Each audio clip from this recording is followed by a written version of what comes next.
हर हर महादेव। क्या आप लोगों को पता है कि इस बार 17 सितंबर को आ रही है एक महत्वपूर्ण एकादशी जिसका नाम है इंदिरा एकादशी।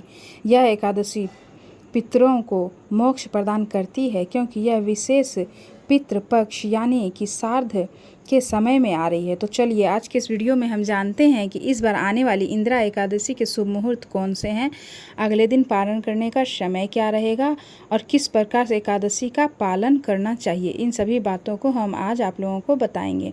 तो चलिए आज की वीडियो स्टार्ट करते हैं। पद्म पुराण में वर्णन आता है कि जो मनुष्य विधि विधान पूर्वक इंदिरा एकादशी व्रत का पालन करता है वह अपने पितरों को पुण्य राशियों द्वारा नरक से मुक्त करवा देता है।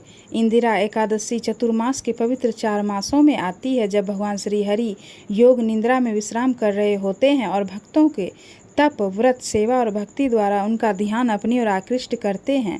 इसीलिए चतुर्मास में आने वाली एकादशी तिथियां सामान्य दिनों से अधिक गुना प्रभावशाली और फलदायी बताई गई है। इस बार की एकादशी 17 सितंबर 2025 बुधवार के दिन और इस एकादशी व्रत का पालन करने का समय रहेगा अगले दिन यानी कि 18 सितंबर 2025 गुरुवार के दिन सुबह 6:12 से लेकर 10:18 के बीच में। इस बार एकादशी तिथि आरंभ हो रही है 16 सितंबर 2025 मध्य रात्रि में 12:21 पर और यह तिथि समाप्त होगी 17 सितंबर 2025 रात में 11:39 पर। तो इसलिए इस बार इंदिरा एकादशी का व्रत पालन हम कर रहे हैं 17 सितंबर 2025 को, क्योंकि उदया तिथि के अनुसार इस व्रत का पालन सूर्योदय के समय अनुसार किया जाता है। इसलिए प्रातः ब्रह्म मुहूर्त का समय रहेगा सुबह 4:43 से लेकर 5:20 के बीच।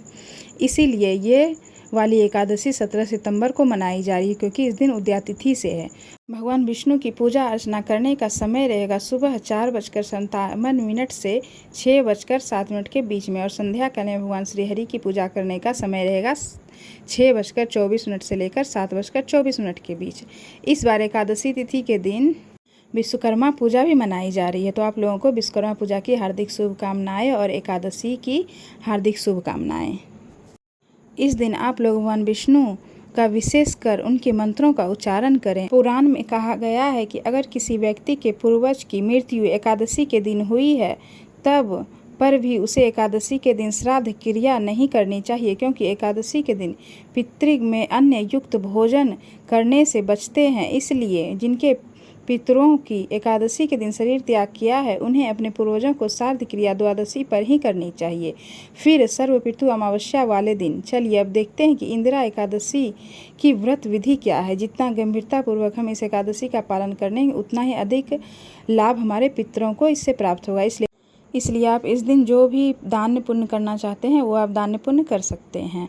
बना हुआ अन्न का आप दान नहीं कर सकते, लेकिन कच्चे अनाजों का दान इस दिन किया जा सकता है। तो अगर आप लोग एकादशी नहीं भी करते हैं तो पितृपक्ष में आने वाली बहुत चमत्कारिक एकादशी है। ये वाली एकादशी आप अपने पितरों के उद्धार के लिए ज़रूर करें। तो आप लोगों को इंदिरा एकादशी की हार्दिक शुभकामनाएं। हर हर महादेव।